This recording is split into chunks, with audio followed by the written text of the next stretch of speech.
Kaj je dobra stena. A bo to šlo? Ma ja, peva, to čista uživancija. Ko mi čakam? Živjo, moje ime je Miha in vi poslušate podcast V steni. Podcast Planinske zveze Slovenije.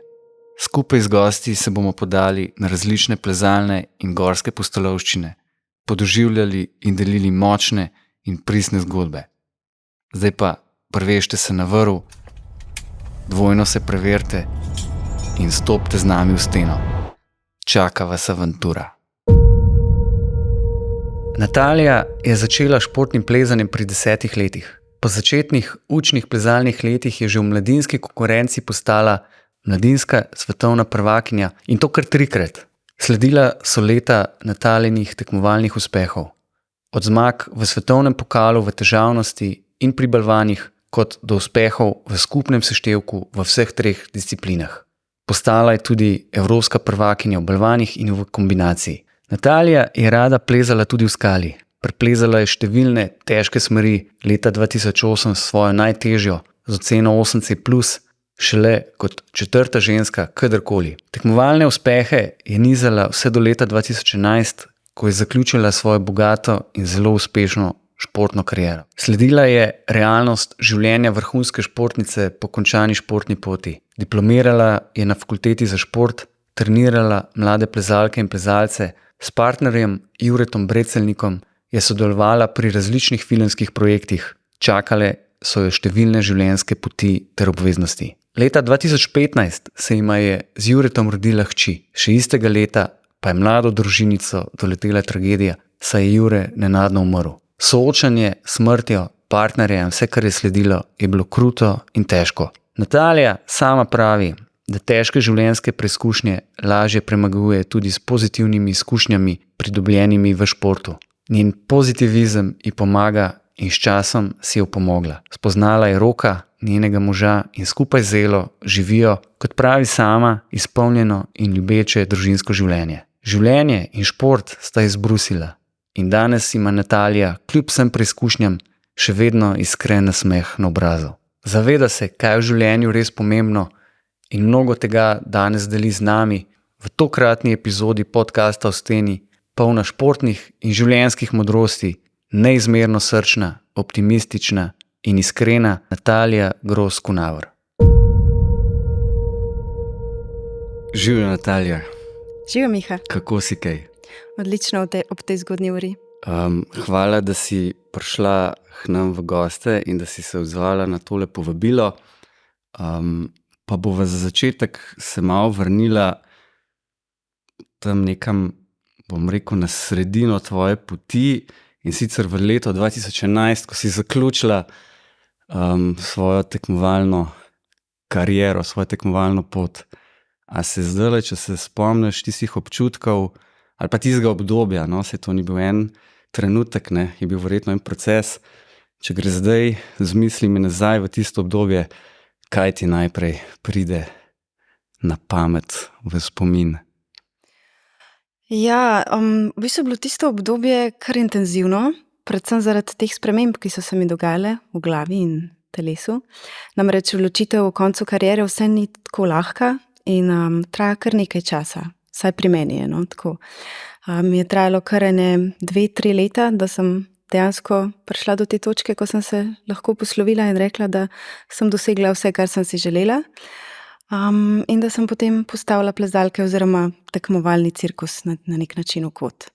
Tako da, to bi rekla, da je bilo predvsem intenzivno, ampak da je bilo tudi zelo lepo obdobje in da ne bi zamenjala za nič na svetu. Obdobje. Pa si recimo tako, ko si začenjala čutiti, da zdaj se pa počas je to, ne, se bliža konc nekega tekmovalnega obdobja, a si se tako počutila oziroma so te nadajali neki občutki optimizma, neka nova poglavja se odpira v življenju, neka nova zgodba se začenja, ali te je bilo tako mogoče kaj strah, ker je zdaj tega konc kao pa zdaj naprej? Ma bi rekla, da oboje. Predvsem pa so prihajali eni občutki razbremenitve, ker vseeno, kolikor je bilo fajn v tekmovalnem cirkusu, je bilo hkrati tudi zelo naporno in kot vrhunski športnik si na nek način želiš tudi normalnega življenja. Tega, da nisi skozi opet v neko tekmovalni urnik, da nisi v bistvu vsakodnevno opet v treninge, da imaš več prostega časa, tudi za recimo delati šolo, kar je recimo takrat kar zmanjkvalo časa. Tako da to. Zdaj pa, če greva pa še nazaj, ne? Zdaj, če tale vrtiljak časovni zavrtiva še nazaj, a se spomniš, kako si pa sploh prišla v stik s plezanjem? Do prvega grifa, do prve stene, kako se je to zgodilo? Ja, Miha, veš, res se zelo, zelo živo spomnim tega trenutka. Namreč to, da sem šla v tečaj športnega plezanja v Škofji Loki, je povezan z našo selitvijo v Škofjo Loko. In tam se je ravno v bistvu začel ta entuziazem športnega plezanja, vse se je začelo razvijati, to je bilo leta 1991. In jaz se res točno spomnim tega dneva, ko sem prvič prišla tam na ta tečaj. Spomnim se Jožeta Kordiša kot mojega prvega trenerja takrat.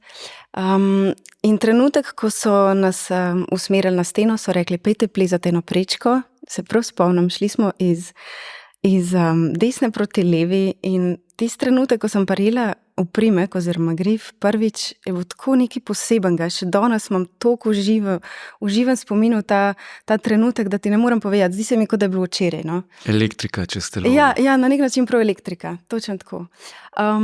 In potem tisti prvi dnevi, ko so me poslali v steno, ko sem šla v bistvu v višino plezati, tako nekaj je bilo, ko sem prav začutila, da je to pot, na katero moram jaz iti.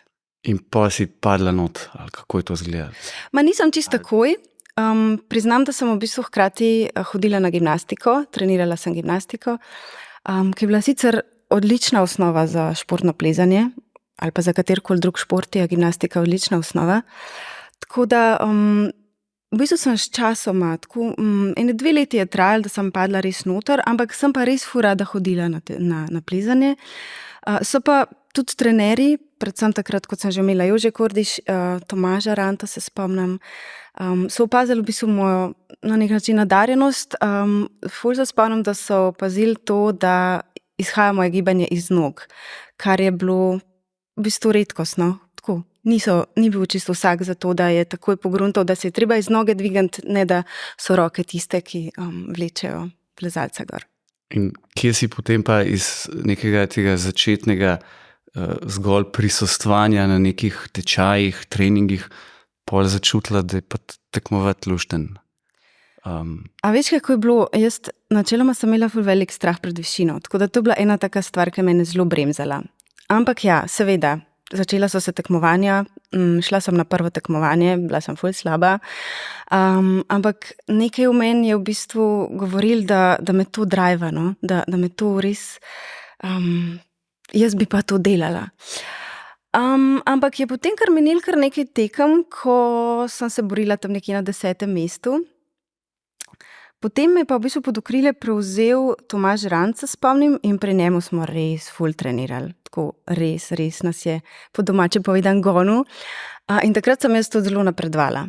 In takrat sem jaz tudi potem zmagala na prvi tekmi državnega prvenstva, to so bili še Cicibanke. In takrat sem tudi premagala to strah pred višino. No? Prav spomnim se tekme, bila je v Kranju, nad bazenom, nad starim bazenom zunaj še, tam, kjer so bili tudi mastri včasih. In 3 tekmovalke smo prišle do vrha v prvem tekmovalnem krogu in seveda je bilo super finale. In super finale je šlo pa čez tako strehico, včasih so bile še zelo veliki nakloni previsa, ne?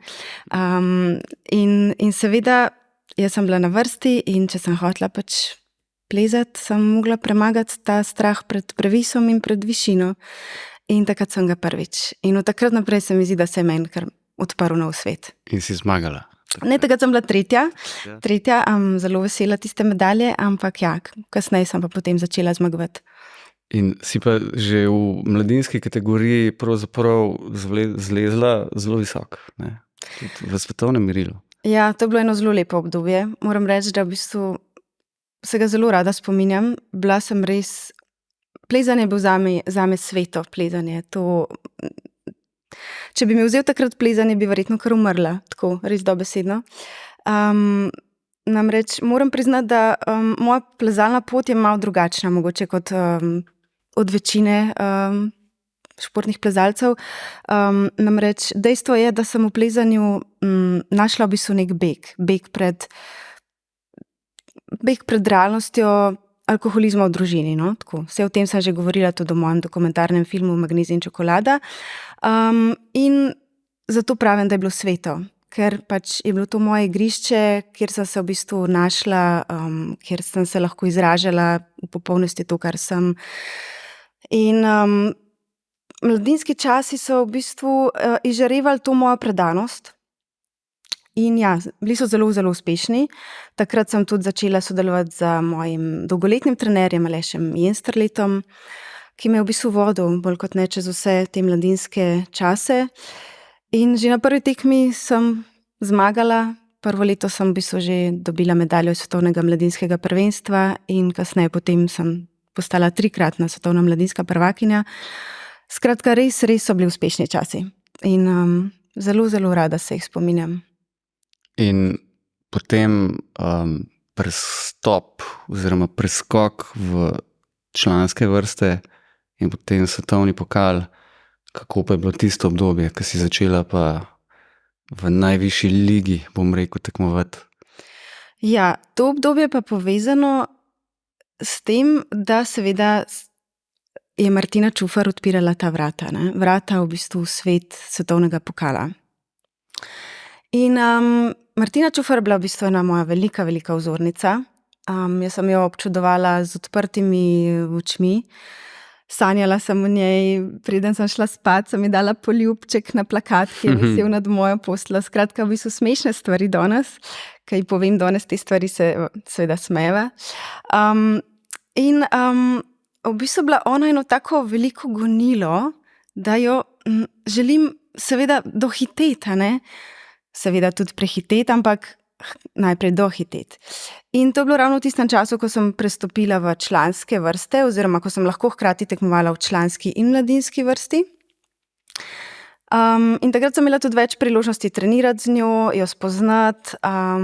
In tako te prve tekme v bistvu povezujem kar z njo na nek način, ker brez nje ne bi v bistvu. Jaz sem prepričana, da Natalije Gros ne bi bilo take, kot je bila, ker je imela ona tako, tako velik vpliv name. Toliko sem si res želela biti kot ona, ko sem bila majhna. In ko sem prestopila v članske vrste, sem seveda sledila njej. Ne? Tako da tukaj bi res izpostavila, da brez predhodnikov ni naslednikov. Ne? In tukaj je bila recimo Martina Čufar ena velika predhodnica zame. Ja, ona je res naredila preboj, ne, v takrat v svetovno elito.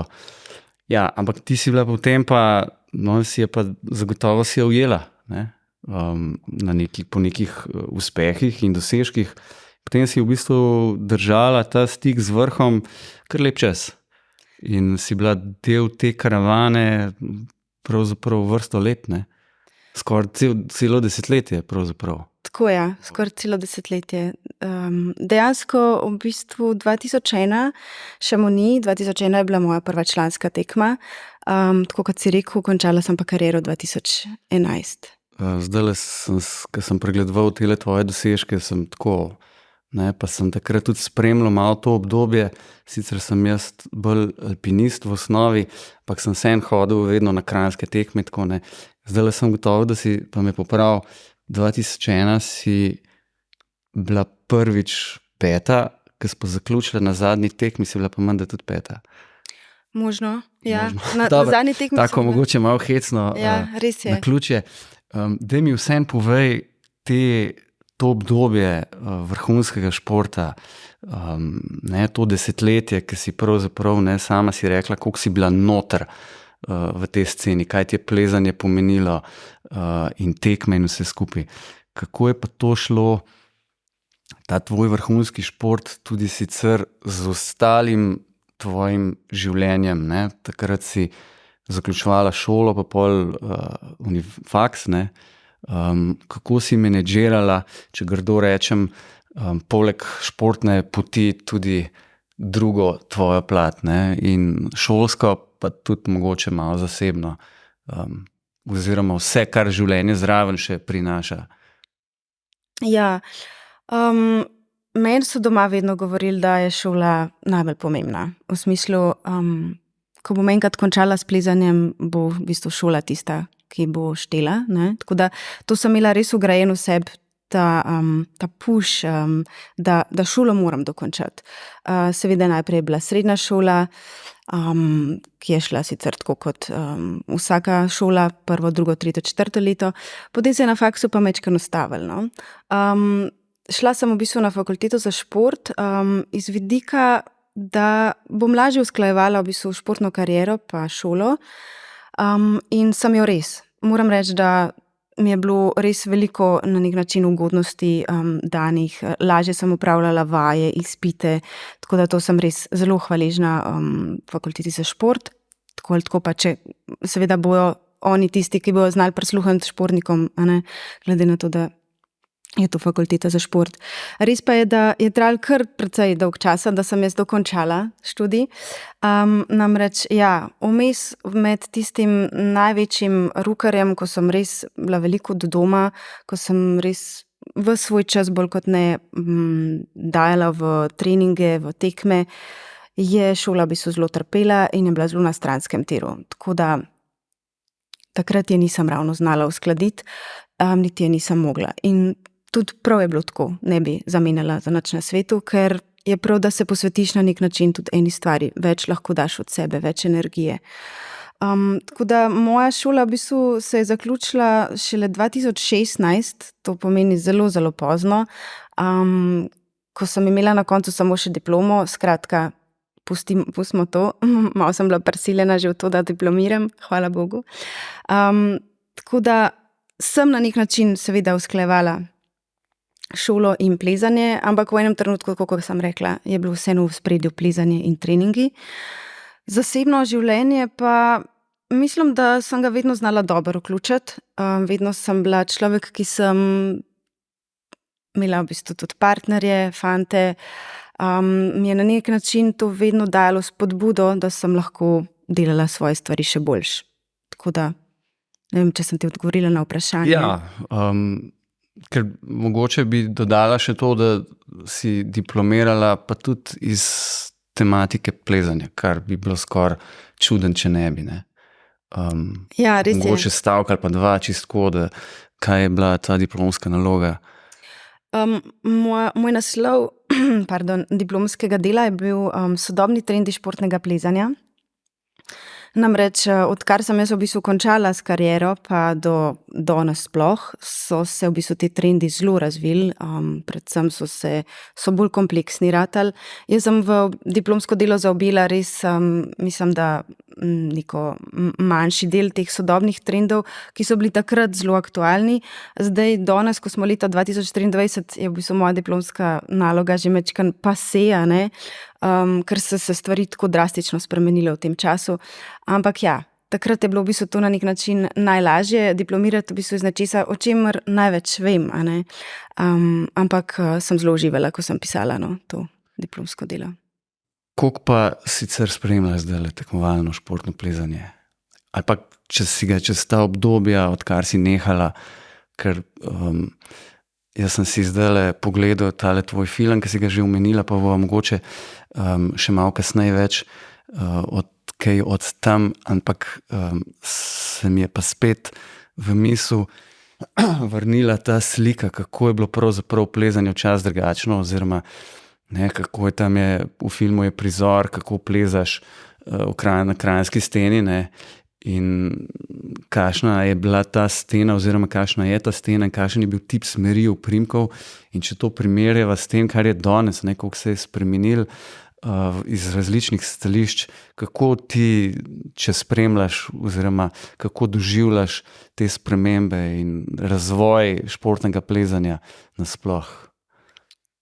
Ja, res se je res veliko spremenil, točno tako, kot si opazil, že sam, ko pogledaš steno in grife na njej, takrat, se pravi leta 2007 iz mojega filma, ali pa danes je to res taka velika razlika.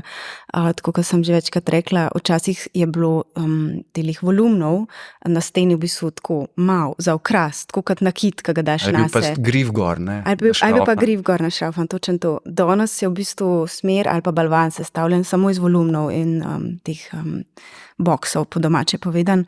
Tako da jaz včasih, ko pogledam danes kakšno smer ali pa balvan, iskreno povedan, res ne vem več, kako to splezati. Toliko so se stvari res spremenile in šle v druge sfere. Se pa spomnim, da ko sem končevala mojo kariero in proti koncu, so se v bistvu ravno zametki teh stvari začeli pojavljati.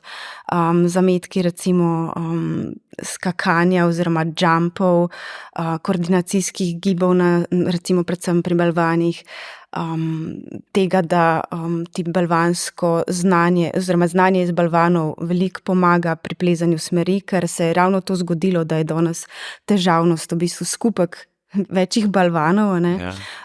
Tako da jaz se v bistvu ravno spomnim teh zametkov, to, kar je pa danes, pa iskreno, ja, spremljam do neke mere, ampak nisem pa več, da bi bila zdaj čisto noter in gledala čisto vsako tekmo, ker iskreno imam majčkeno odpora do vrhunskega športa. Meni osebno se je malo uprl, tako da sem bolj kot ne samo še na rekreativni ravni, tako jaz osebno kot moji možgani. Bova se temule odporu mogoče, če boš pripravljena, še vrnila.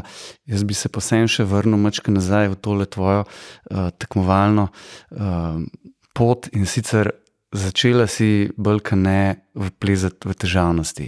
Nekje tekom let procesa si pa se potem, če bom rekel, specializirala, bo mogoče pretežka, prehuda beseda, ampak si pa zelo dobra postala tudi v balvanskem plezanju.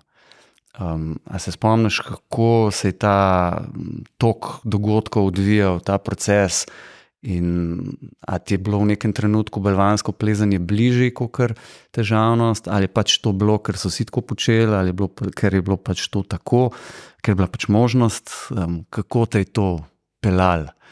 Ok. Moram reči, da takrat, ko sem jaz začela plezati, balvanskega plezanja v bistvu nismo niti poznali. Vse je slonelo na težavnosti, se pravi na temu, da smo šli na štrik. Tako da to, da sem se spoznala z balvani, to je bilo kasneje, ko so postali balvani del treninga, seveda pa kasneje tudi so postale tudi tekme aktualne. Da sem se pa jaz v bistvu usmerila v balvansko plezanje, je bila pa stvar taka. Moj trener Aleš Jensterle je videl, da bo potrebno se pravi pridobiti čim več balvanskega znanja, zato da bom lahko to čim bolje uporabljala v težavnostnem plezanju.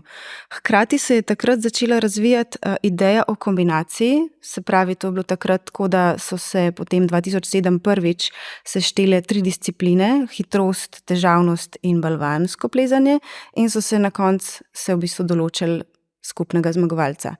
Takrat je bilo to zelo tako še v povojih, ni bilo velikega zanimanja za kombinacijo, ampak jaz sem v bistvu bila, mislim, da bolj kot ne ena izmed prvih, ki je začela tekmovati v obeh disciplinah, tako težavnosti kot balvanskem plezanju. Večina se tega ni lotila zato, ker je bilo to naporno, ker je seveda zahtevalo prilagoditev treninga. Lažje je seveda bilo trenirati samo težavnost ali pa samo balvane. Biti bolj kompleksen oziroma se pravi plezalec z večjimi sposobnostmi, je bilo pa malo težje, ne?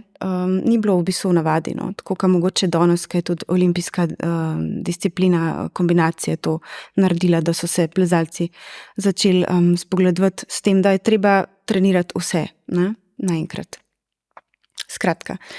Tako da jaz sem v bistvu takrat majčkeno po ideji mojega trenerja začela tekmovati tudi v balvanih in ja, balvani so mi v bistvu ratali všeč in tudi jaz sem po naravi, se mi zdi, bolj kombinatorec kot samo ena disciplina, no. Rada sem v bistvu v obeh disciplinah tekmovala, zelo. In to mi je zelo ustrezalo. Tako si delovala iz očesa laika, ne, ki je spremljal tekme, recimo, da si imela ali pa da imaš neko tako prirojeno moč, ki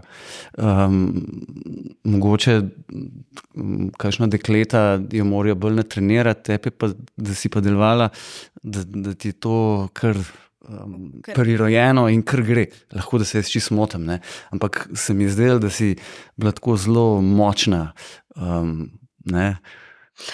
Ja, recimo, da imaš prav, čeprav je bilo veliko te moči treba vse natrenirati, bolj bi rekla, da mogoče mi je bolj bilo v krvi to, da sem bila dinamična, eksplozivna, da ko se je bilo treba odločiti, da sem se odločila brezkompromisno, no, tako, kar je bilo potrebno v balvanih, ne, to je bilo, mislim, tako si mogel plezati balvane.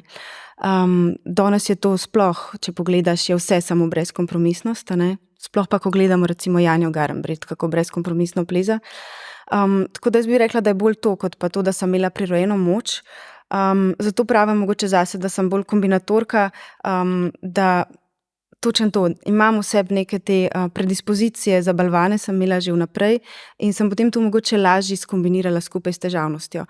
Res pa je, da sem izhajala iz težavnosti in bo težavnost vedno moja prva ljubezen. Tako. Tudi to si kombinirala potem z plezanjem v skali, ne? Ja, takrat se je to še dalo, zdaj ko poslušam naše tekmovalce, jih razumem, ja, da to sta popolnoma dva različna svetova postala, ampak mi smo v bistvu tekom treninga še kar veliko kombinirali trening umetne stene z skalo. Tako da jaz sem imela kar nekaj časa med samo sezono tudi, da sem skočila v skalo pa splezala kakšno smer. In moram reči, da to sem še zelo, zelo hvaležna, da sem živela oziroma trenirala še v takih malo bolj romantičnih časih, ko smo lahko še to kombinirali. Ja. In tako, če zdaj pomisliš to neko tekmovalno plezanje, pa pol tisti moment tekem in vse, kar tekme prinašajo, na eni strani, na drugi strani pa plezanje v skali, ki greš zase z nekom plezati. Če primerjaš ene in druge feelinge, ali je bilo to približno enakovredno, ali ti je kaj bolj pomenilo, ali kako imaš recimo spomine? Identična stvar treninga v skali ali pa treninga na umetni steni je bila predvsem ta fokus, da je treba nekaj plezati, da je treba nekaj splezati, da je treba narediti trening, ker danes, ko pridem v skalo, pač plezam s čisto drugačnim pač odnosom do plezanja, ne. Tako da te občutki so bili v bistvu identični, treba je bilo narediti trening, da se, ne. Pol ti je bilo tudi, če si oprosti, kaj te prekinem, tudi če si šla v skalo, si šla bolj z nekim mindsetom, da greš trenirati tudi za za tekme. Tako. To v vsakem primeru, točno tako, kot si rekel. Moj mindset je bil vedno vseeno, grem trenirati za tekme, razen seveda, če je bilo to po koncu sezone, ko smo se šli malo sproščati, pa na nek način unovčiti še letno formo, da smo kaj splezali v skali na koncu sezone, ne. Ampak dejansko točno tako, kot si rekel, ja, ta mindset je bil, vse je bilo podrejeno tekmam, to pa. Si pa 2008 splezala v Mišji peči smer težavnosti 8C+, histerija. O tem tudi govoriš oziroma je prikazano v filmu, ki si ga že omenila, ne?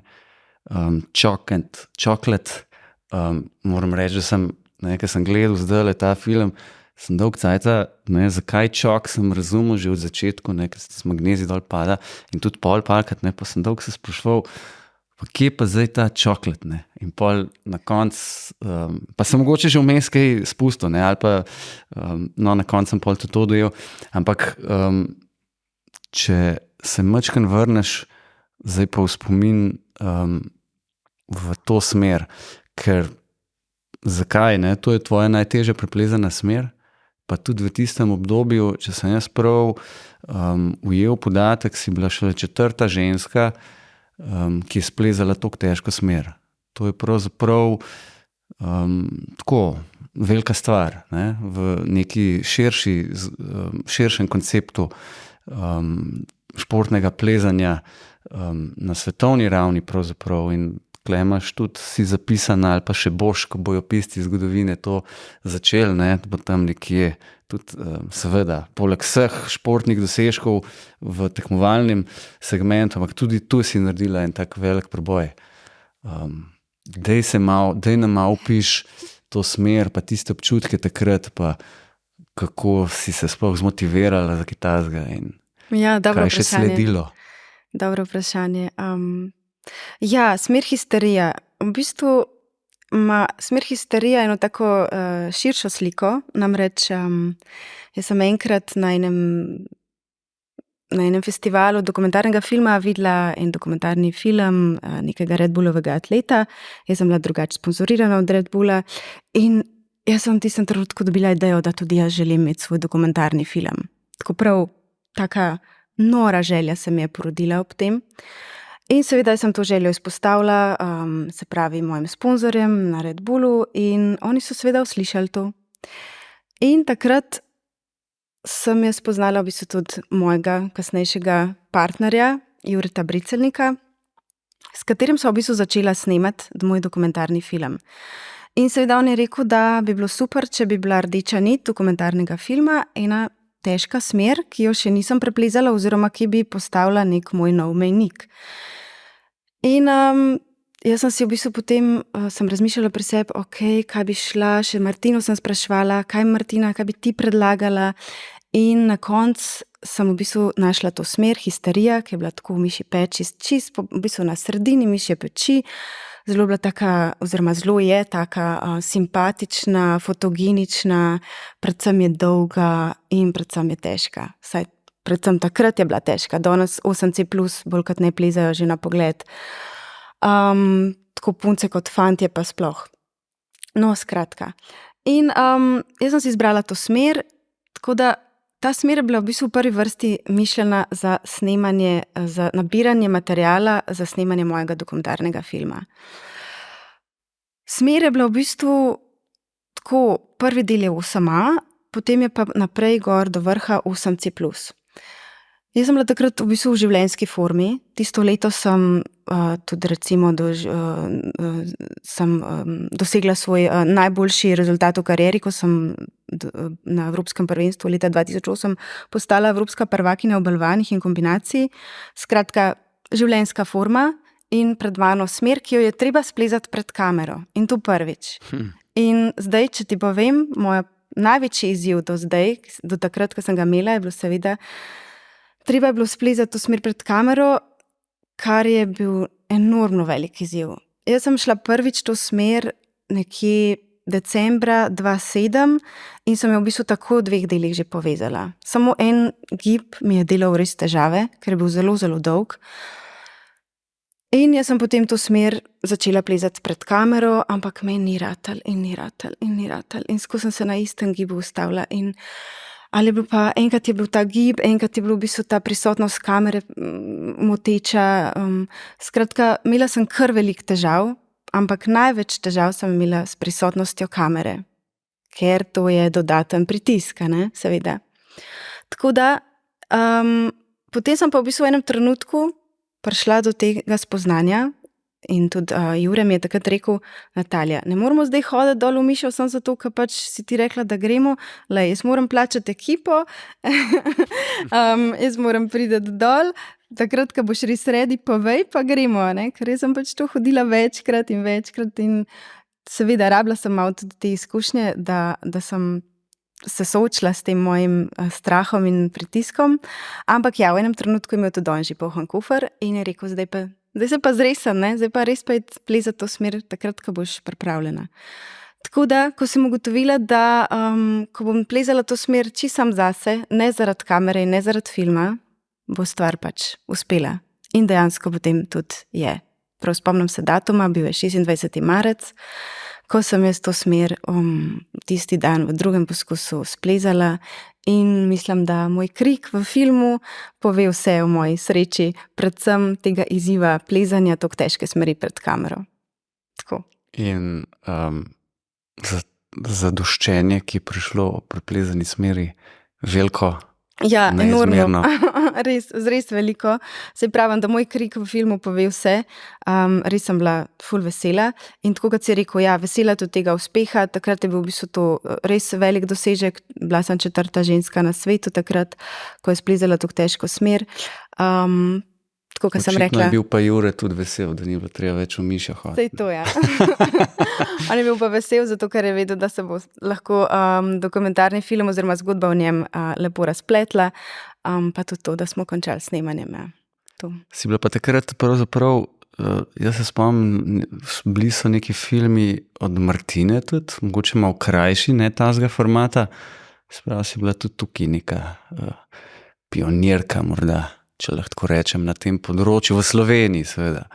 Lahko da. Sicer je bilo takrat mogoče kar moderno, da smo snemali neke filme o sebi, tudi Maja ga ima, za Mino sicer ne vem, no. Ampak ja, na nek način je mogoče to neka taka malo drugačna stvar, ki jo pustiš za sabo svojim naslednikom. Ne. No, pa tudi plezanje se, sploh v skali, se po večini dogaja stran od očes, bom rekel, ne plezalske ali pa ostale plezalske skupnosti, ne, in pač nimamo aren, ne, nimamo gledalcev in potem je kakšni zapisi, ne, zdaj v zadnjih desetletjih pač z vso tehnologijo so to filmi in je to nek tak način, da pravzaprav spoznaš plezalko, plezalca prek take zgodbe, ne. Po večini so to zdaj filmi. Ali pa tudi to, kar midva zdaj počneva. Ne. Točno to. Daj mi še povej, prej si omenila, da si imela oziroma da imaš nek odpor do vrhunskega športa. Kaj si mislila s tem? Ja, v bistvu se mogoče res smešno sliši. Ja, dejansko imam odpor do vrhunskega športa. Ne vem, če bom znala to dobro razložiti, ampak v enem trenutku se mi je v bistvu, predvsem potem, ko sem nehala, se mi je res uprl. Morate vedeti, da vrhunski šport ni nikoli zdrav. Ne? Sicer jaz sem iz njega izšla brez večjih poškodb, dejansko jih nimam. Marsikdo, mogoče v kakšnem drugem športu, ima res velike poškodbe, ki mu pustijo posledice za celo življenje. Hkrati pa to priganjanje same sebe, ki sem ga v bistvu jaz dala čez na sebi, se mi je v bistvu uprlo. No? Vse mogoče še sama ne vem točnega odgovora, zakaj se mi je vse uprlo, ampak lahko pa izpostavim eno tako stvar, ki mogoče marsikomu ne bo všeč. Ne? Jaz sem tega mnenja, da je vrhunski šport zelo agresiven. Ne? Tako do moškega oziroma do punc, kot do fantov. Če gledam iz svojega vidika, kot pač punce oziroma ženske, marsikdaj v bistvu kot ženska sem šla preko neke svoje ženske biti, zato da sem razvila v bistvu moč, da sem razvila odločnost, eksplozivnost. In to v bistvu tako malo je saj meni nenaravno. Če bi mene danes še enkrat postavil kot 7-letnico, kaj bi ti počela, Natalija, ne, bi rekla, da bi plesala. Zakaj? Zato, ker ples je v bistvu nekaj, s čimer ženska ali pa punca razvija estetiko, lepoto gibanja, neko milino. Ženskost, točno to, bravo, hvala, ker si mi pomagal. Medtem, ko v plezanju v bistvu tega nisem mogla početi, ni niti, v bistvu to je lepotni minus, če to počneš, ne pomaga ti, mislim, kaj bom tam estetiko pa lepoto razvijala, to mi ne bo nič pomagalo v plezanju, kjer se v bistvu meri višina, ne? In meni je tega res ful manjkalo. Mogoče se je to videlo tudi z tega, ker sem bila vedno rada urejena, ne vem, vedno sem se našminkala, vedno sem rada bila lepo oblečena. Tako no, zaradi tega mislim, da se je meni vrhunski šport uprl. Ker vrhunski šport pa od punce, v tem primeru športno plezanje od ženske zahteva, da razvija predvsem neke moške te karakteristike, a ne. Moč je vseeno v večini moška stvar, a ne. In jaz tega nočem več. Jaz hočem biti ženska in hočem razvijati svojo ženskost. Verjamem, da marsikomu zdaj se to zdi kar nekaj, ampak res pa je, da ko greš v tekmovalni šport, sprejmeš pogoje v bistvu sodelovanja, a ne. To pomeni, da marsikdaj sprejmeš tudi nekaj, kar ti ni po godu. In jaz sem to v bistvu sprejemala kar lep čas in večkrat sem šla preko sebe, zato mislim, da se mi je na koncu vse to uprlo in danes ni denarja, ki bi me spravil nazaj v to. Ni. Res ni. Tako. In si zadovoljna s tem, kako so se dogodki, kar se tega tiče, odvijali. Si pač spoznala, da je to in potem si rekla dovolj. Ja. In si zaključila. In sem zaključila, ja. Kako bi pa potem mogoče pa še opisala zdaj pa še en drug vidik v času tvojega vrhunskega udejstvovanja v tekmovalnem športnem plezanju. In pa sicer bolj nek psihološki, ne, si rekla, v nekem obdobju se ti ta odpor razvil. Neki pritiski so se razvijali že prej verjetno. Mogoče v filmu vidimo, ko si v Kranju plezala in si padla in si pol odvihrala tke hruzakom in si se majčkeno verjetno, mogoče je sesula prehud izraz, ampak skratka bila si vidno razburjena. In tako, ko se spremlja to sceno, pravzaprav mogoče to fantje ne pokažejo na tak način, ampak pri puncah se pa to pravzaprav dostikrat vidi. Pa tudi sicer v športu, ne samo v plezanju. Skratka, očitno ste vrhunski športniki res podvrženi kar velikim pritiskom, velikim stresorjem. Kako pa zdaj iz distance gledaš na tisto obdobje, kako si prenašala te pritiske in se soočala z njimi? Vsekakor, ko si vrhunski športnik, si podvržen določenim pritiskom, ampak bi rekla, da je večinoma ta pritisk izhaja iz tebe samega. Jaz sem si največkrat ta pritisk sama naredila. Seveda so bila tudi pričakovanja, ne vem, trenerja, pričakovanja občinstva, ampak največ tega pritiska sem se vedno sama naredila. Ko danes gledam iz distance, znala sem v bistvu s pritiskom handlati takrat, ko sem res samo plezala, ko se nisem ukvarjala s tem, katera bom, kaj pričakuje od mene, ne vem, trener, mama, oče, kdorkoli drug, ampak ko sem res sam plezala. To je pa res najtežja stvar, da v bistvu vse spustiš in si samo tam in samo plezaš. To je v bistvu cela umetnost. Ti si lahko najbolj vrhunsko pripravljen, pa če ne boš znal tega na tekmi udejanjiti, boš zadnji, ne? Ali pa ne boš uresničil svojih želja. Moram pa reči eno pomembno stvar, namreč, ko danes gledam recimo film, to, kar si ti omenil, ali pa se spomnim takih dogodkov, ja, punce smo, se mi zdi, tudi bolj emocionalne, znamo izraziti ta čustva in super, da jih znamo, saj navsezadnje smo ženske, a ne. Ampak meni se v bistvu danes, ko gledam ta prizor, zdi to tako smešno. To se mi zdi tudi tako, pa Natalija, no, res, kaj si se tako smerala zaradi tega, ker si tam padla. Meni se zdi to danes tako banalno, ker vem, kaj v bistvu življenje po karieri, koliko so hujše stvari po karieri oziroma v življenju, ki se ti lahko zgodijo, zaradi katerih imaš res razlog, da se jokaš. Ampak seveda, da ne bom zdaj sama do sebe krivična, takrat vlagaš cel svet v svoj šport, v to, da boš uspešen, da boš dosegel to, kar si želiš. V bistvu cel dan, 24 ur na dan razmišljaš o tem in seveda, ko se ti nekaj podre, se ti seveda podre svet. Tako, ko se ti podre svet, ne vem, ko zveš slabo novico v življenju nasploh, ne. Tako da stvari so si malo podobne, ampak vseeno moram reči, da danes se mi zdi to kar malo banalno, smešno. Takrat pa je bilo v bistvu na mestu. Tako.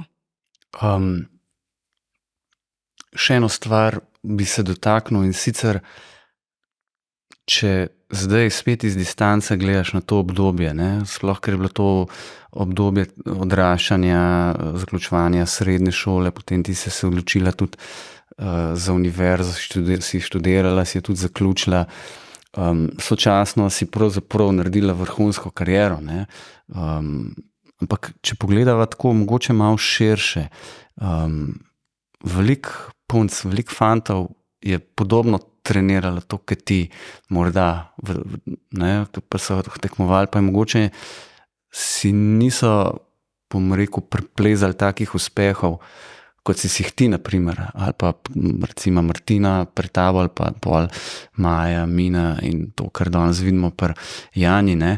So pa mogoče punce, fantje ravno tako vlagali veliko energije, veliko časa za treninge, za plezanje, potem se pač rezultatsko se jim ni šlo. Tebi se je, ne, in si že iz tega mogoče neko izpolnitev dobila ali pa jo čutiš tako. Marsikdo pa ni, je pa sočasno pustil kakšno stvar tudi na stran, kakor je šola recimo, ali pa druge stvari. In potem so mogoče leta minila, se je kariera ali pa se je pot teh športnikov zaključila, zares pa sočasno niso naredili mogoče nekih stvari, ki bi bilo, bom rekel, grdo fajn, da bi jih naredili, če ne celo nujno, ne? Ker tako kot si že v začetku omenila, lepega dne se športna pot vrhunskega športnika zaključi in potem nastopi novo obdobje. In zdaj, če si v to novo obdobje prinesel neko, bom rekel, popotnico, ne, vsaj ustrezna izobrazba ali pa neke druge življenjske izkušnje, je pa verjetno ta pot kasneje lažja.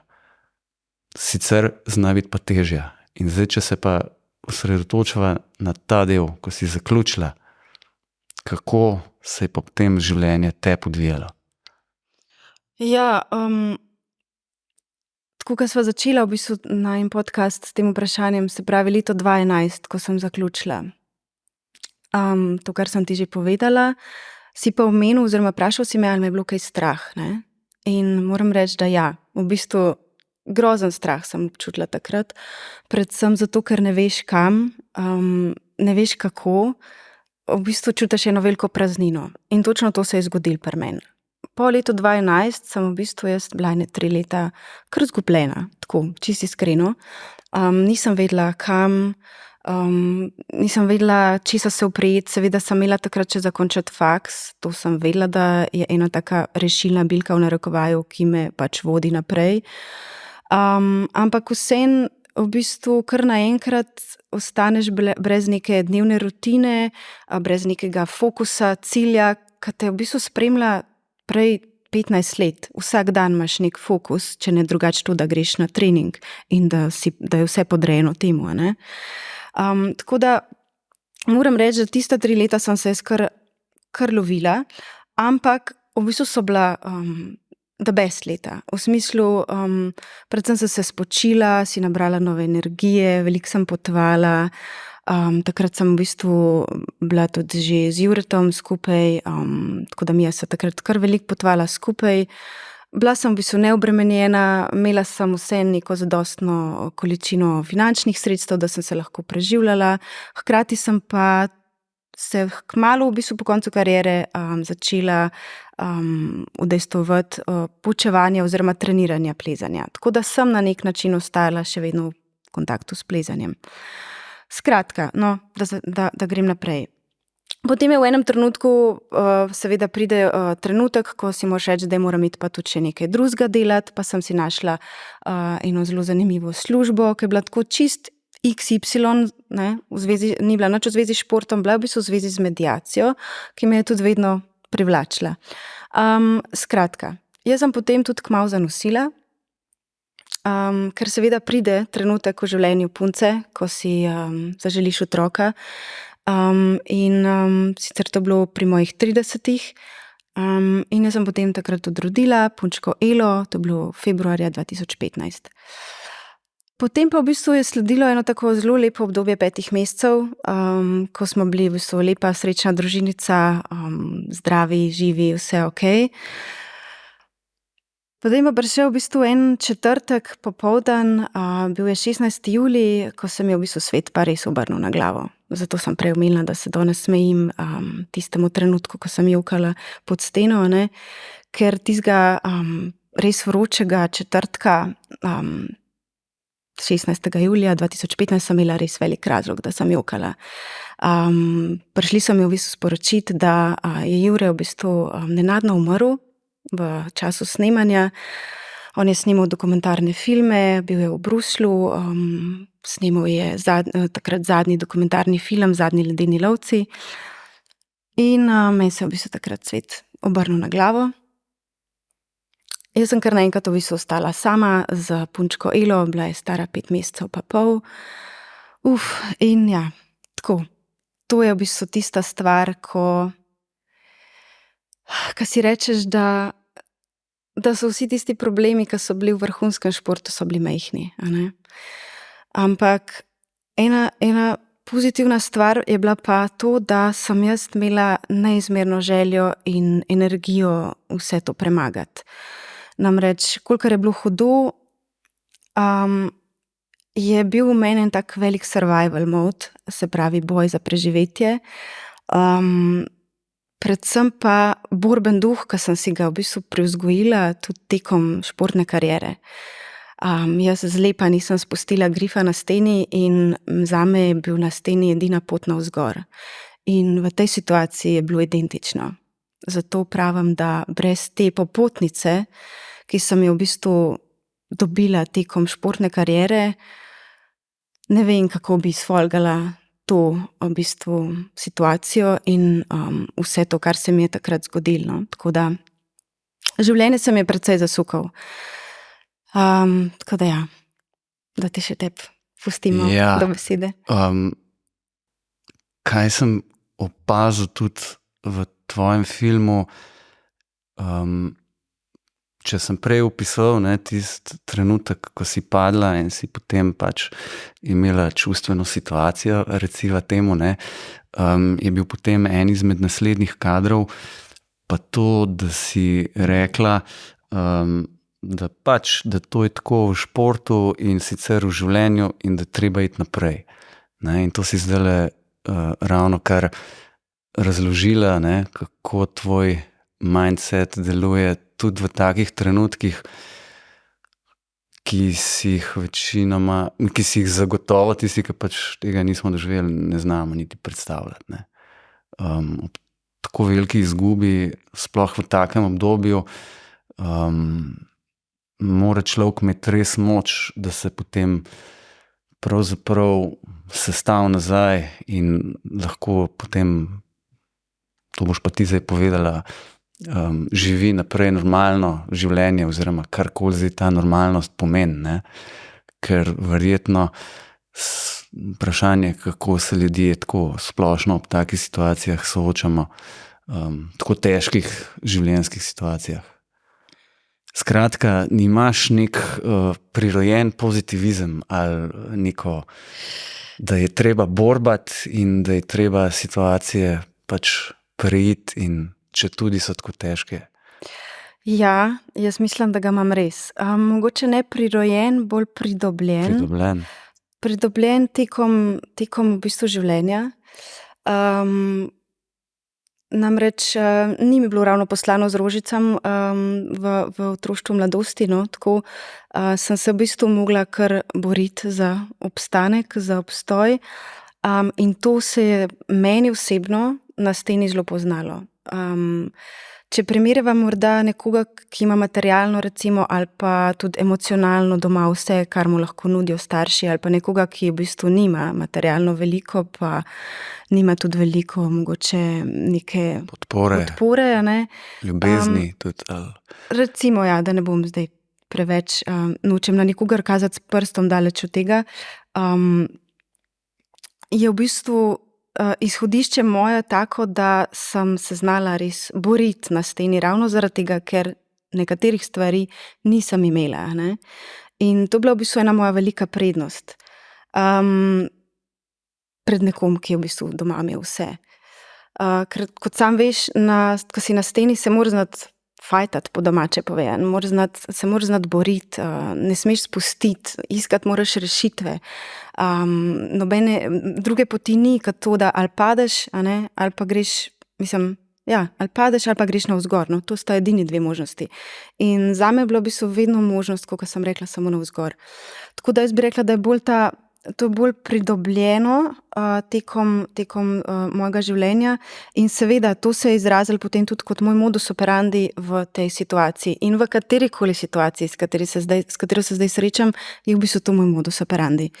Tako da zdaj, ali je to ok ali ni, pač jaz tako rešujem stvari. Nekdo drug, ki je imel drugačno življenjsko zgodbo, rešuje stvari drugače, ne? Ni prav pa narobe.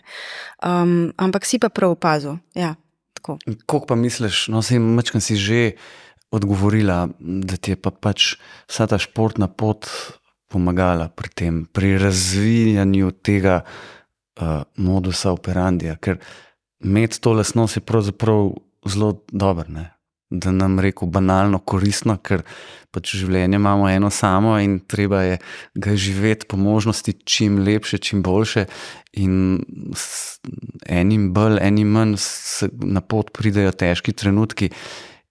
A misliš, da je šport bil tist, preko katerega si razvila v bistvu ta občutek, da si znala tudi se soočati s problemi, pač konkretno na steni in tudi potem v življenju. Koliko misliš, da je šport imel tukaj vpliva? Jaz mislim, da šport oziroma plezanje predvsem zbrusil ta občutek. Jaz sem svoj karakter dejansko brusila v težkih situacijah na steni. Na nek način moj karakter pa vsem prihaja iz primarne družine, a ne? Tako da šport je v bistvu samo definiral vse to, neka osnova pa prihaja vsem iz primarne družine, tega borbenega duha. Zdaj sem sicer pozabila, kaj sem hotela povedati, ampak šport, koliko te je pripravil do tega, da si se tudi prek te neke rutine, treningov, tekem, soočanja z dnevnimi situacijami, dnevnimi pritiski znala naučiti, da si iz tega, kako si, bom spet grdo rekel, menedžirala šport na eni strani, pol naučila tudi, kako menedžirati tudi življenjske situacije. A misliš, da je šport imel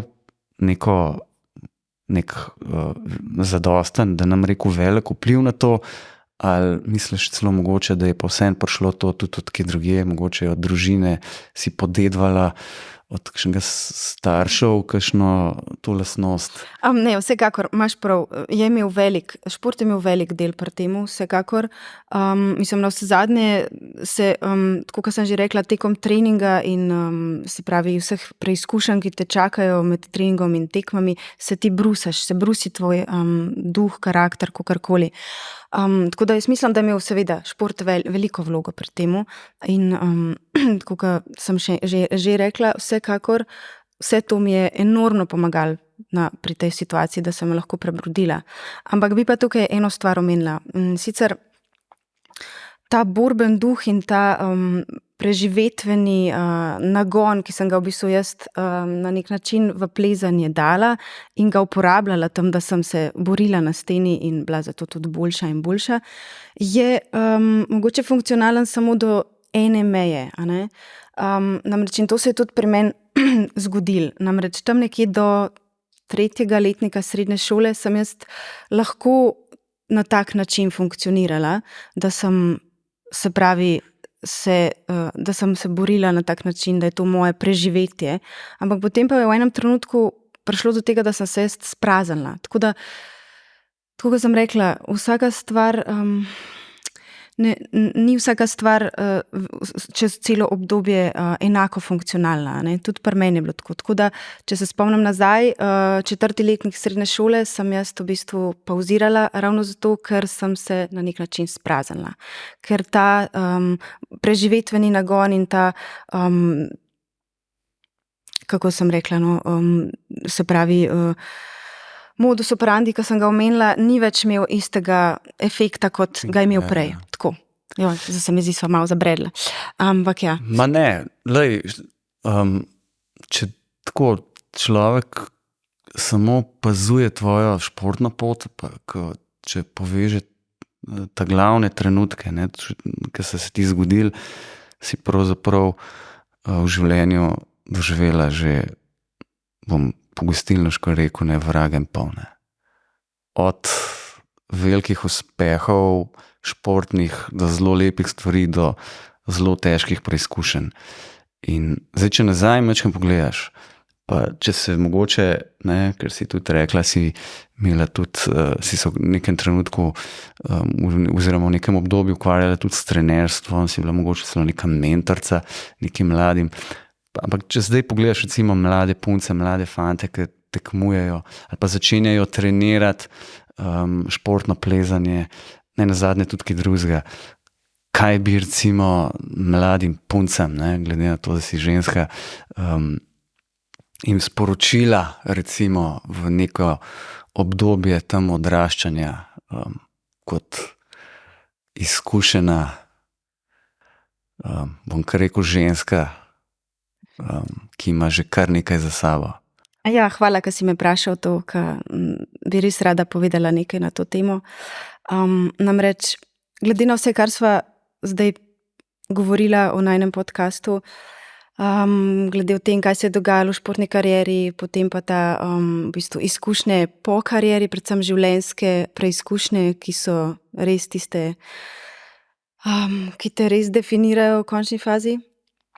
Bi rekla tako, da namreč, ko gledam nazaj, bi rekla, da ni rezultata, ni dosežka, ki bi bil več vreden kot moje zdravje. Hvala Bogu sem imela ob sebi tako mojo mamo, ki je res, se ji moram zahvaliti za vso podporo, tudi seveda mojemu pokojnemu očetu, ampak predvsem mami, pa trenerju Alešu Jensterletu, ki sta v bistvu imela to pravo zdravo mero, da sta vedno rekla, da je prvo zdravje, potem pa vse ostalo. Namreč, če danes gledam nazaj, je stvar taka, da lahko bi šle stvari v čisto drugo smer. Lahko bi imela več poškodb. Lahko bi veliko večkrat svoje telo v bistvu postavljala pod preizkušnjo tudi z vidika kakšnih motenj hranjenja, o katerih, hvala Bogu, se zdaj več govori, kot se je takrat v času, ko sem jaz tekmovala, pa tudi takrat je bilo že kar veliko tega prisotnega. Tako da lahko bi se stvari drugače šle, pa se niso, hvala Bogu, ker sem imela zdravo bazo. Pri marsikomu pa stvari ne grejo tako in žal uidejo izpod nadzora. In predvsem pri puncah, ko govorimo o redni menstruaciji, je lahko to velik problem.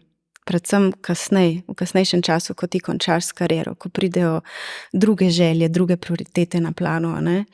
In tukaj bi res pozvala vso plezalno srednjo, naj začne še več govoriti o tem, kakšne so lahko posledice, predvsem amenoreje pri puncah, to se pravi izostanka menstruacije, ker so lahko res katastrofalne, predvsem iz vidika plodnosti in možnosti zanositve, kasneje.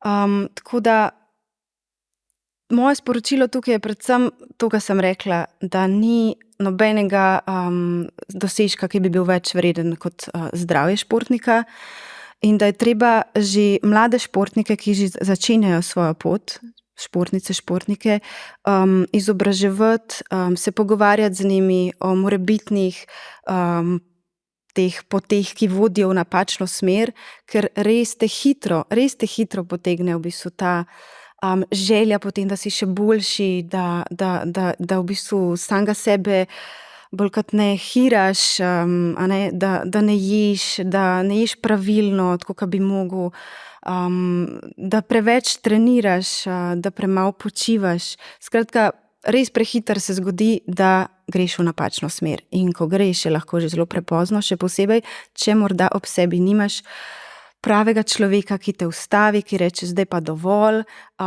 ti nisi moj dirkalni konj, ki te bom tukajle treniral do smrti, da boš sam dol padel, ampak si človek, ki ima po športni karieri še veliko življenja.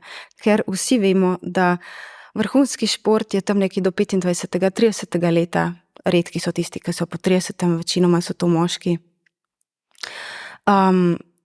In pač takrat se konča eno obdobje in se začne drugo. In pač po koncu kariere se tvoji rezultati prvič se pozabijo, zamenjajo te novi heroji, tudi Anjo Garambred bojo zamenjali novi mladi športni plezalci. Hvala Bogu, to je itak en življenjski krog, ki mora biti tak. Ampak hočem povedati, da na koncu v bistvu ostaneš sam s temi svojimi rezultati, ki so lahko dobri ali pa malo manj dobri. In noben več se jih ne spomne. Razen, če priješ koli na podcast, pa jih pač Miha Habjan prebere, recimo. Hočem reči, da jaz sem recimo zdaj navaden človek, ki imam tako probleme, kot jih ima nekdo, ki ni bil v vrhunskem športu.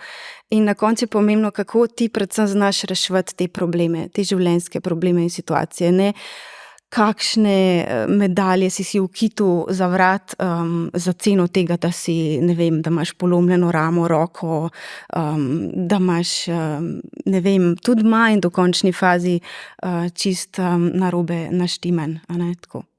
To so recimo to je moje sporočilo, ki bi ga rada dala, ker, če smem še to končati, najlepša medalja ali pa nakit, ki sem si ga kadarkoli obesila, okrog mojega vratu je v bistvu so roke moje punčke. In jaz sem toliko hvaležna, da jo imam. Ne glede na to, kaj se je vse zgodilo, sem res ful hvaležna zanjo. In nobena medalja ni toliko vredna. Lepo si to povedala. Bi pa rekel še eno stvar, oziroma te vprašal, oziroma mogoče boš dopolnila še to, kar si ravnokar povedala, in sicer nekako je še razumeti otroka, mladostnika, ki se začenja ukvarjati športom, da ga pač ponese, da pade not, kot rečemo, ne, in da ga tudi mogoče odnese. Saj si že opisala to, ko hočeš več, močnejš, višji in tako naprej.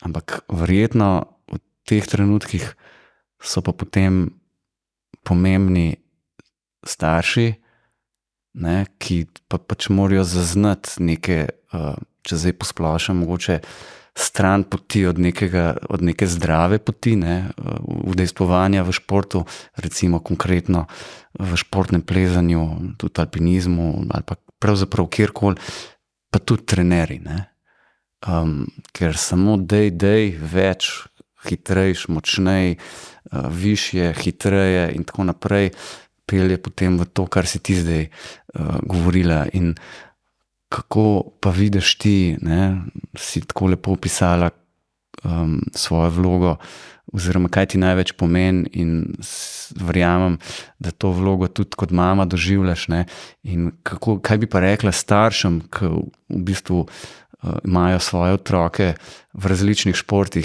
pa zdaj, če se spet pač dotakneva športnega plezanja, kakšna je pa njihova vloga, kdaj ne jih zastrižejo z ušesi, opa, tole je pa malo too much, zdaj se pa malo stavimo, zdaj pa, kako bi pa to ti opisala? Ja, točno tako, kot si rekel, starši pa trenerji so na koncu tisti, ki bojo lahko preprečili te stvari, da otrok oziroma mlad športnik ne gre predaleč. Kako pa to doseči? Pač nekaj na starših samih, da se izobrazijo, že to, da prebereš mogoče kakšen strokovni članek na to temo na internetu ali pa v kakšni reviji, da opazuješ svojega otroka, kaj se dogaja z njim, ker so neki znaki, ki namigujejo na to, da je otrok šel predaleč. zdaj jaz nisem strokovnjak na tem področju, da ne bom zdaj kaj rekla napačno, ampak predvsem je verjetno v tem catch, da se starši kot trenerji izobrazijo, da sodelujejo med sabo, da se pogovarjajo med sabo. Predvsem pa, da se bom rekla kar direktno, če mogoče nekih svojih ambicij v otroštvu ali mladosti niso izživeli, naj jih ne izživljajo na svojem otroku, ker pač to ni nikoli pravi način. Res pa je, da danes v tem našem insta času, ko je vse instant in hitro in dajmo čim prej in dajmo biti uspešni, ne glede na to, ali bomo zdravi, a ne na koncu ven prišli iz tega. Razumem, da so starši kot trenerji pod velikim pritiskom lahko, tako vsak nase da, mislim, vsak drug na drugega da verjetno nek pritisk, a ne, in potem je mera polna. In potem seveda se otroka tako kot nekega dirkalnega konja lahko goni in goni in goni, dokler se ne zgodi nekaj, kar noben ni hotel, a ne. Tako da jaz bi tukaj rekla, da res predvsem pogovor, zdrava mera, imeti v mislih, da otrok bo pri 20 ali pa 30 ali pa pri 15 končal s tem, da ima v življenju še marsikaj drugega, da je zelo malo tistih svetovnih prvakov, ki lahko, ali pa ne vem, vrhunskih športnikov, ki zaslužijo toliko denarja, da lahko celo življenje živijo od nekega zaslužka iz športa. To so res redki. Mogoče v plezanju je prišlo do tega, da si lahko kupaš stanovanje s tem, pa da imaš zraven še nekaj, da si prišparaš. Dvomim, da so zdaj to neki milijonski zneski, o katerih govoriva, ne, da služijo najboljši. Tako da na koncu vseeno bodo ti otroci mogli iti v službo, delati nekaj, da se bodo preživeli in zato bodo mogli biti zdravi. Tako zdravi v glavi, kot zdravi v duši in telesu, a ne. Tako da predvsem pogovor, no. Rekla bi, da pogovor in izobraževanje. Pa misliš, da se dovolj govori o teh stvareh? Pa misliš, da se starši dovolj zavedajo tako generalno? A imaš kaj stika? Imam malo stika.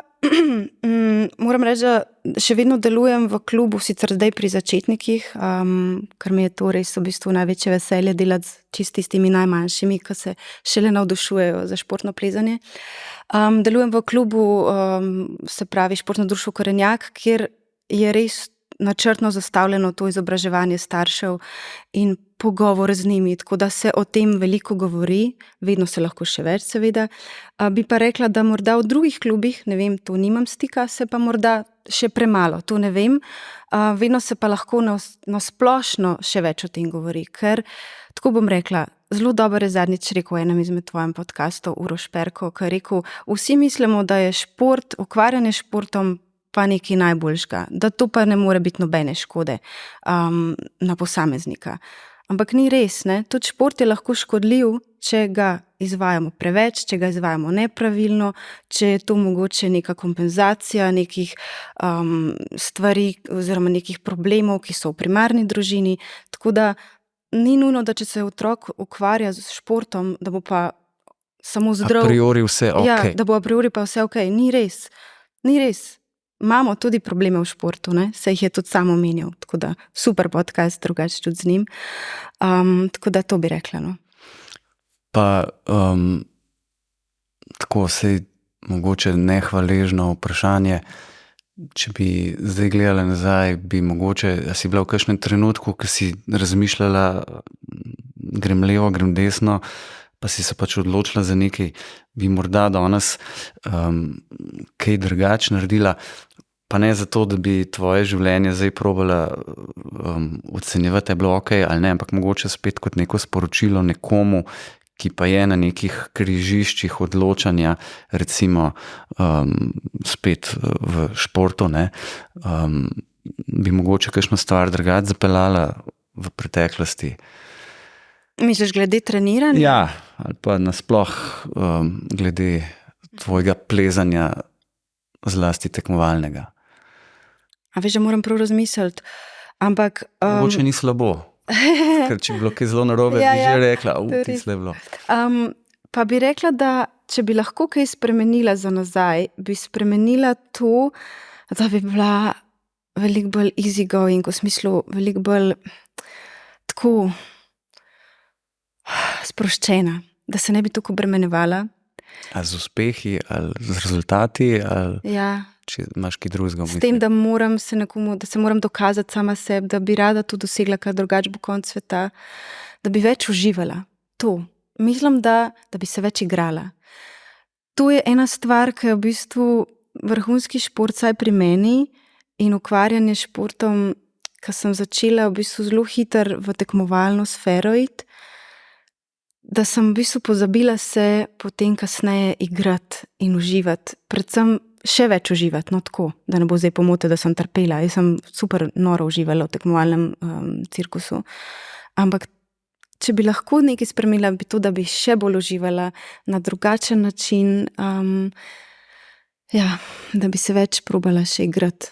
Tako sproščeno igrati, ker bi s tem, sem prepričana, prišli lahko tudi še boljši rezultati, ker ko si sproščen, se zgodijo najboljše stvari, a ne?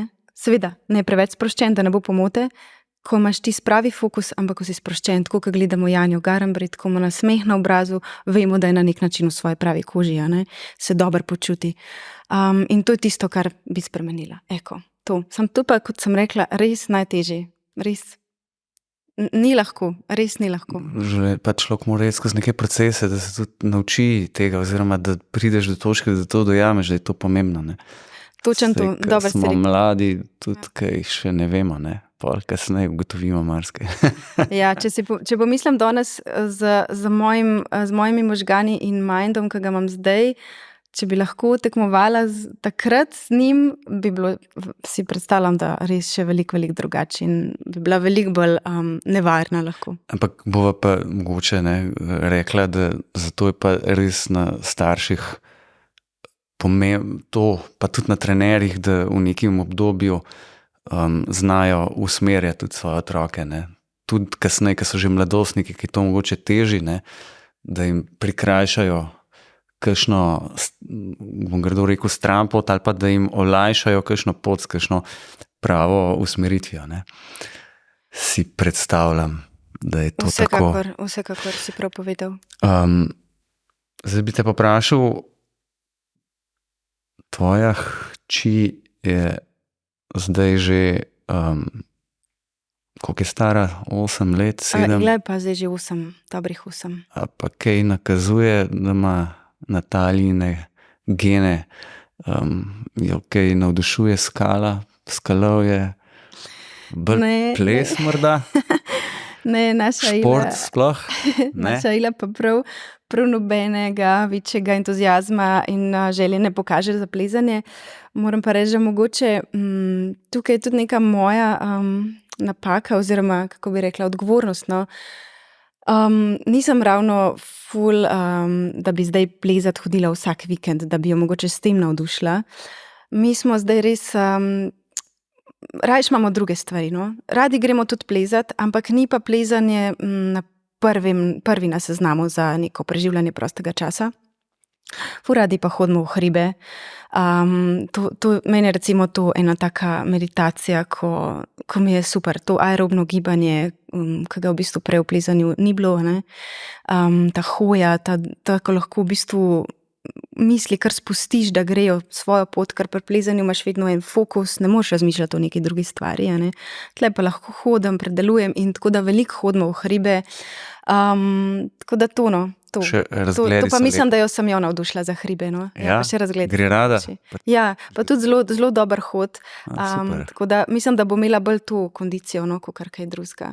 Jo pa ples jo pa navdušuje, no. Tako da jo bomo usmerili v ples in glasbo. Pa ima nekaj potepa. Ja, logično, da manj. Ko jo vidim, da hoče kaj plesati, tako popravim, da mora narediti lepe nogice, špičke, tako da ja, da se razvija ta estetika.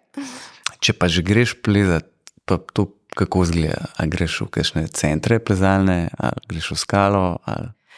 Če že grem plezat, grem veliko krajšo skalo, tako kot nek družinski izlet. In takrat res iskreno plezam 6 staje. 6 staje, 6B največ. In morda marsikomu to ni ravno razumljivo, zakaj v bistvu plezam samo tako nizke ocene, ampak jaz iskreno nimam niti želje, niti motivacije po čem več. Meni je danes plezanje rekreacija, uživanje, to, kar v bistvu takrat nisem na tak način počela, ko lahko v bistvu se malo sprostim pod steno, pogovarjam z svojim možem, z Elo, z družbo, mogoče, ne vem, naberem kakšne rožice vmes, karkoli, no, samo da se sprostim, no, tako. Tako da to je danes. In Za dušo, za mojo uživaš dušo. v plezanju, v gibanju, ne? Tako je. Pa v okolju, kjer so pač te naše čudovite stene, Ja, ne, v zunaj, točno kjer je tako. res lepo. Tako, ne, že prej sem rekel, da si pač očitno v življenju dala že zelo veliko stvari čez, ne. A bi mogoče s tvojo življenjsko kilometrino oziroma modrostjo, no, bolj primeren izraz,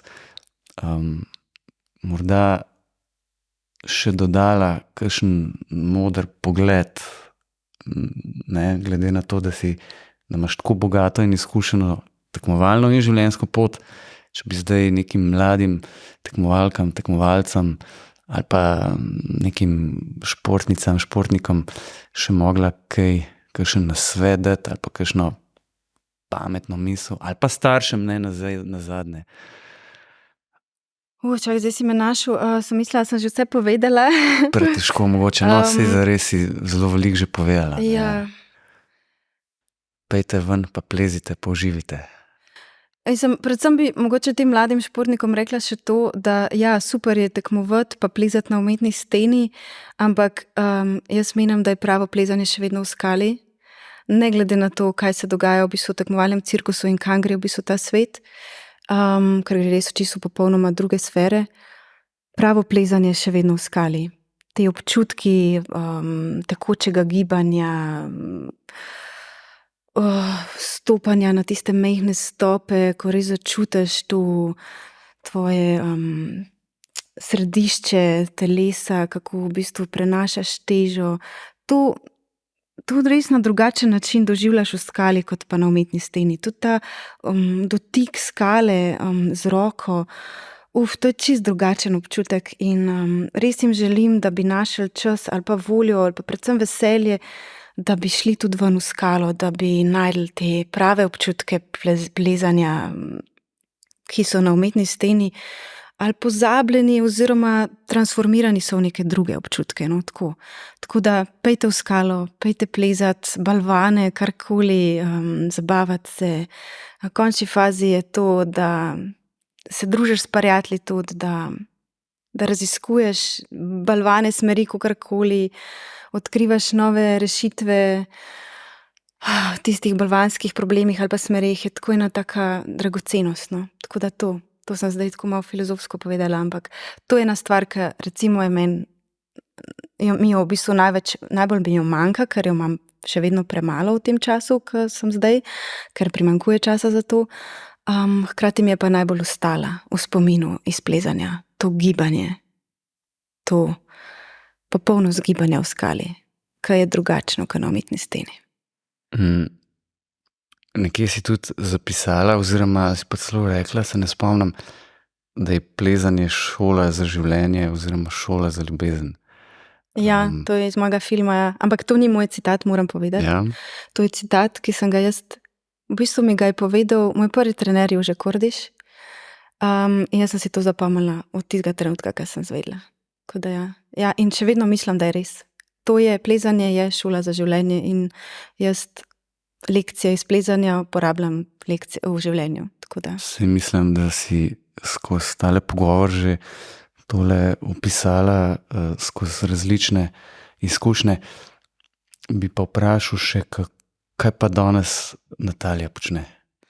Ker je zdaj recimo, ne, če sva začela z letom 2011, zdaj že lep čas od tega. Že lep čas od tega, ja.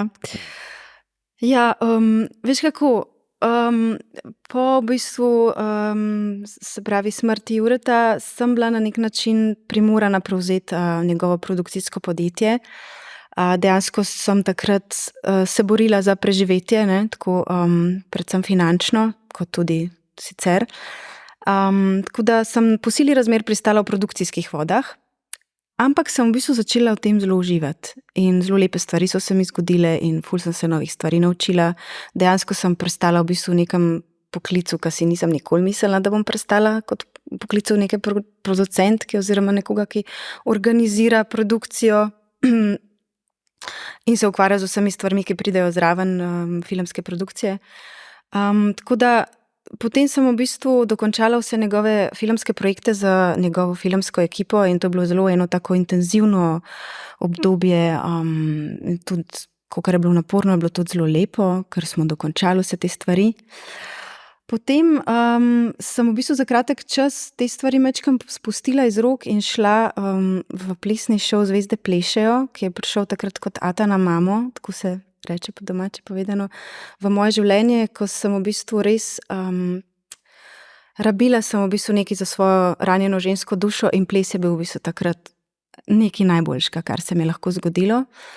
Tako da sem za tiste pol leta se posvetila plesu in neznansko uživala v tej izkušnji. Bila je res zelo lepa izkušnja, hkrati sem pa na koncu ne samo da zmagala, našla sem še svojega bodočega moža tam. Tako da je bila v bistvu nagrada dvojna. Potem sem se počasi vrnila v bistvu v producentske, produkcijske vode, ampak sem oziroma delam na javni agenciji na Slovenskem filmskem centru, tako da sem samo zamenjala majčkeno stran, nisem bila več v neodvisni produkciji, ampak v javni agenciji.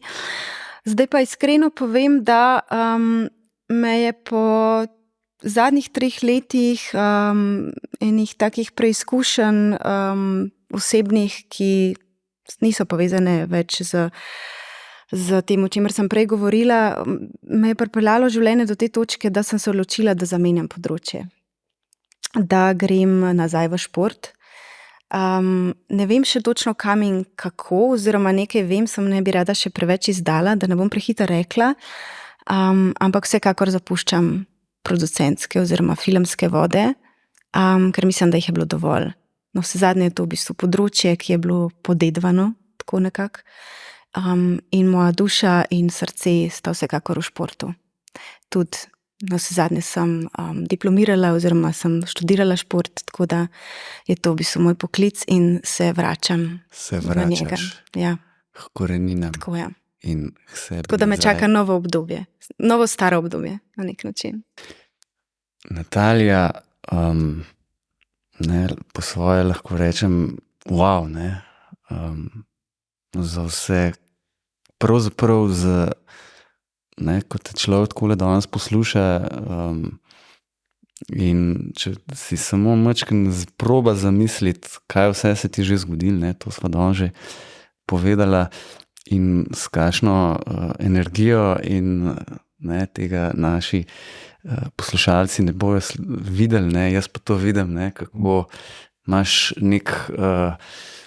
nek optimizem ti seka pravzaprav od tebe. Hvala, Miha, zdaj mi bo neroden. Ja, no vidiš.